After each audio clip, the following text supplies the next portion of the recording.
Hey guys, it's Frank from FranksBettas. It's been almost a year since my last video on the channel, and I know you guys have been waiting for so long, but I have been so busy last year that I didn't even get a chance to make any videos.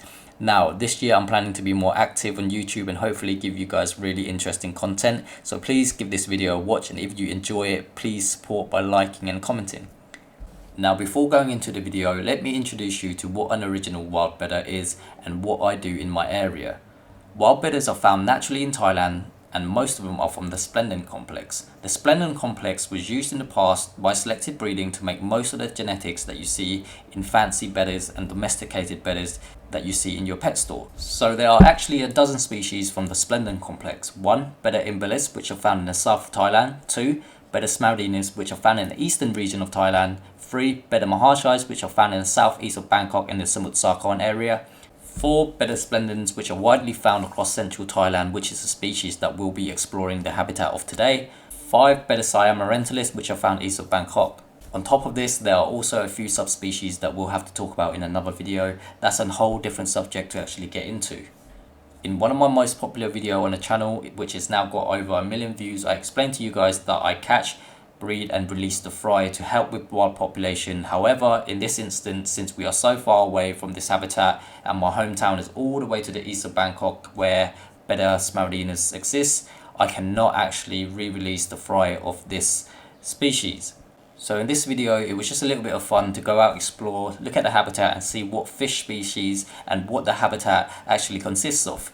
So obviously, to make this trip worthwhile, I'll bring home a few pairs and hopefully can show you guys once they're all coloured up and show you how beautiful these guys are. So without any more waiting, let's get into the video itself. Enjoy guys.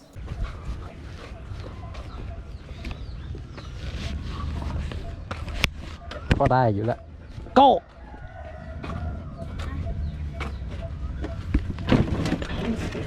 Không ăn cái này thì có cho năng gặp tay nhìn. So we're about to go find the wild betta habitat. Just got into the bike and just making our way to the habitat now.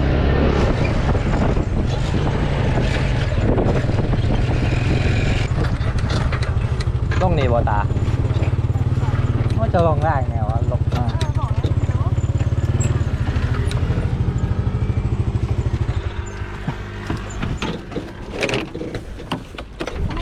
Thư không? Hả?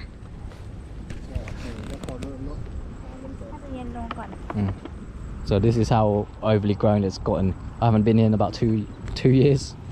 So we got our net.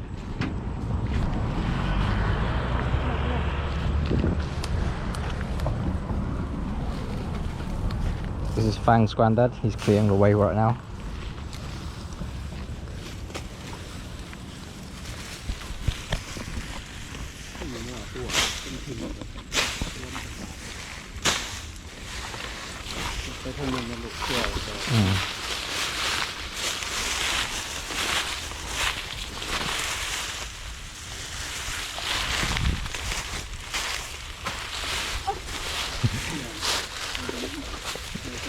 So we have to be careful with snakes and all kind of stuff that can actually live in these kind of place.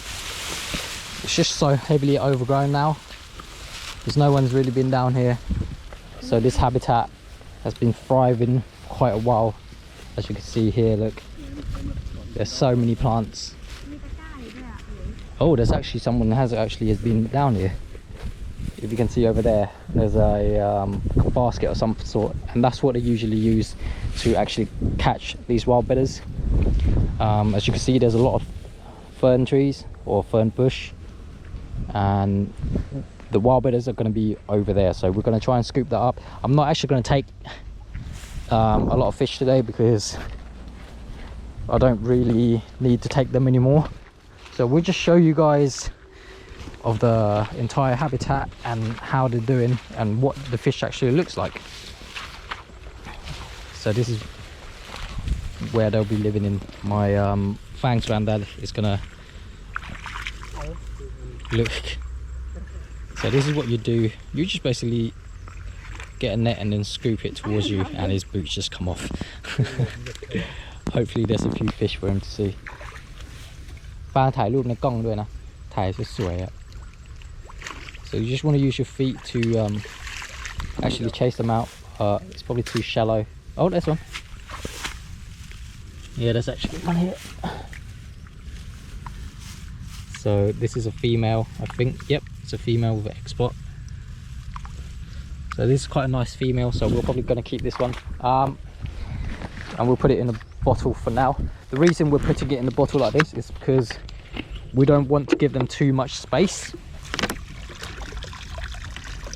in case they'll start fighting. So we're gonna pour this out. This is drinking water. I'm gonna put her in here for now. I know it's a small space, but this is the way that it's been done whilst catching wild bettas, and it's the best way, because if you give them too much space, like a massive bucket, they'll start fighting.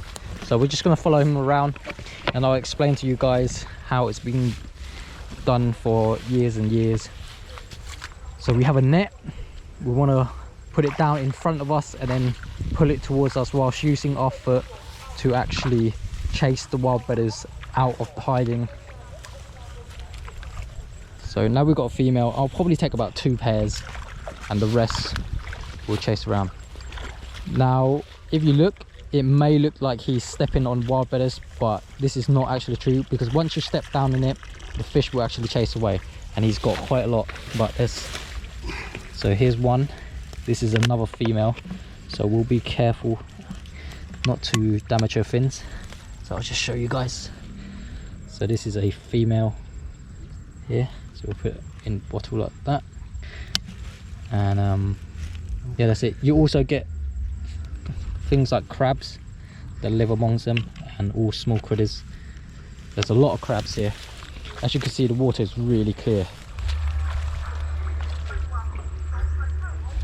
Some of you may think wild bettas actually live in really deep water, but in fact they like to live in shallow water, like up to your knees, because it's much easier for them to come up for air to breathe.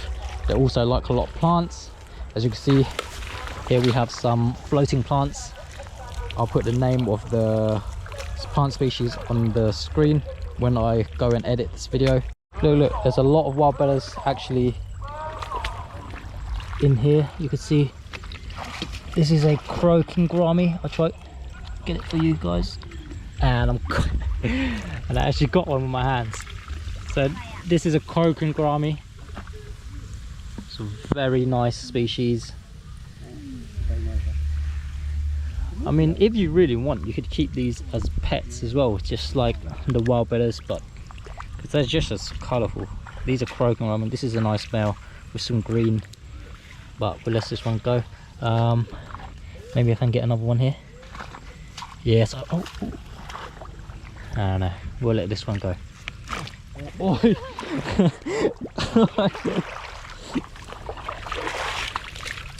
So this is a really small one, so we'll probably let this one go. มันเล็กเกินตา เดี๋ยวปล่อยตัวนี้ มันเล็กไป เดี๋ยวปล่อยไป So this is a small one. It's too small for our. There's also a tadpole here.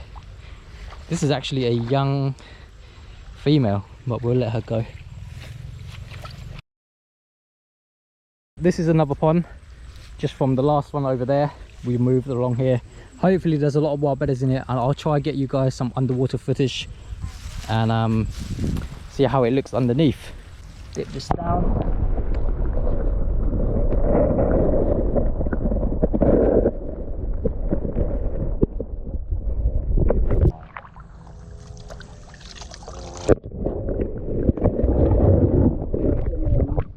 We've got one here.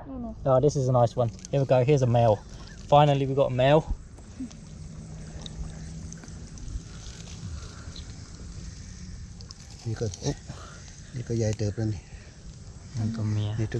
So this is a male, so we're going to keep this one. Ting later.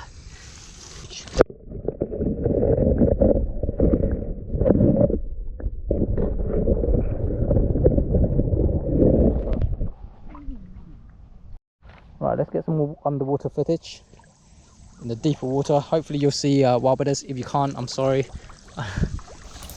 So as we're going underwater, I wanted to show you guys all of the small twigs and leaves that's fallen into the water. There's also this layer of what appears to be dirt, which is actually mulm, which is the result of decomposing waste and organic material that's fallen into the water over time. This is the main reason that the water actually stays this clear. Croaking gourami, spotted gourami and wild bettas share the same habitat. However, they have to respect each other's space, so they can't go in someone's territory, otherwise they'll start fighting. Frank's granddad is actually going to demonstrate how he used to catch wild bettas as well. Just want to scoop under foliage, that's where they mostly are. Here's one, here's one.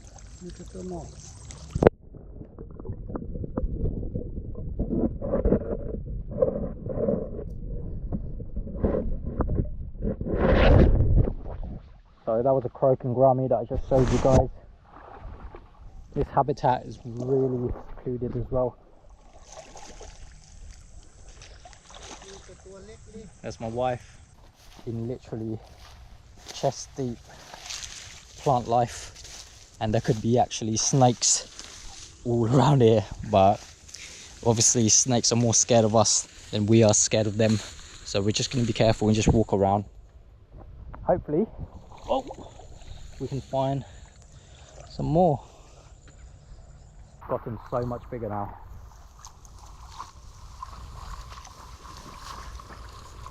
Here we go, he's got something. Look, there's a lot. So this is a snakehead, small snakehead, and also smaller fish. So this is a baby snakehead. These are not good for wild bettas, they actually eat wild bettas, so ideally you don't really want to see this in a wild betta habitat, but this is also a part of the ecosystem, so we're going to let him go.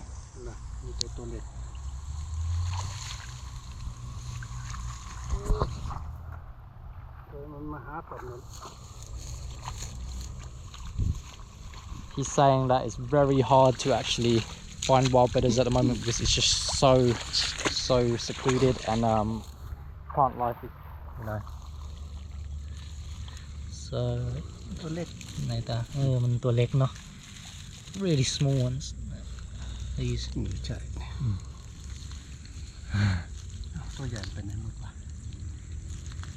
So these are really small ones. Small males, but they're too small, so we'll let them go.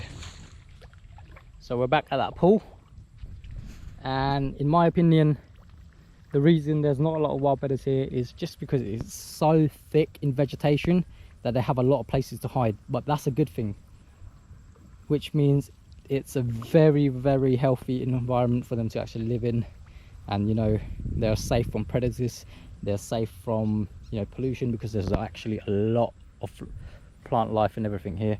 I also found a Gourami Nest. So gouramis actually spawn like wild bettas, but their nests are much bigger. So I'm gonna see if there's actually any gourami underneath. So here we go.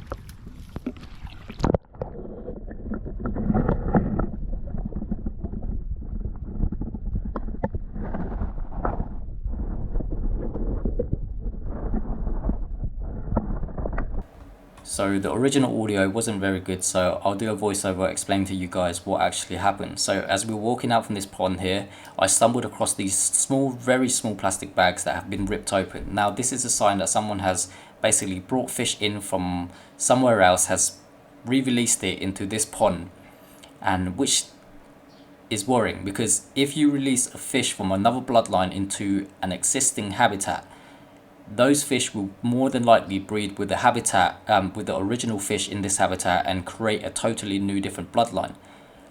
So this specific pond will basically be tainted with this new bloodline. Hopefully whatever they release were actually wild betta splendens from this habitat, but if not, the worst that would happen is they'll breed, a new bloodline will happen, but that obviously happens in nature sometimes. But if they did release a fancy betta into this habitat is basically done for. And as you can see, they basically just threw litter everywhere and didn't take it home or nothing. So I'm just going around here picking it up and then just throwing it in the trash.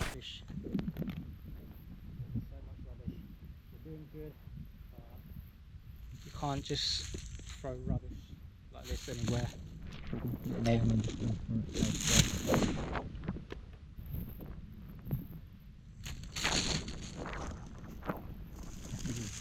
So that will grade on the side. So this is the other side of the habitat, so we're just going to walk to where FranksBettas went. It's over there. And I mean, where we're walking is just thick marshland, so there won't be any bedders around this area because it's just too shallow for them. But in areas like this, there'll definitely be fish. No, mita. So he actually caught something here. Hold on, I'll show you guys. So here's some females. Ooh. This one's nice. This one's actually a really good one here. There you go. This is a young male or female. We'll check later. So we're going to keep this one. And also this is a male. Actually no, this is a female. Or is it a young male? So we're going to keep this one as well. And look at all this plant. And this is the habitat, guys. This is one of the biggest habitat that I've seen. It's just so big. Nice. So obviously the fish that are too small will release back for them to grow. So far we have about 6 to 7 fish, and he caught one more. He caught a nice big one. So this is a female too, I think, or is it a young male? Let's see. It's actually a young male. To identify a male from a female, you look at its ventrals and its color. The color is way more vibrant on the side, and I just lost him. Okay, so quick release. Good. So we're probably just gonna go home with this amount of fish. I mean, we won't take as many. I think we've got about 2 or 3 males. So I can see.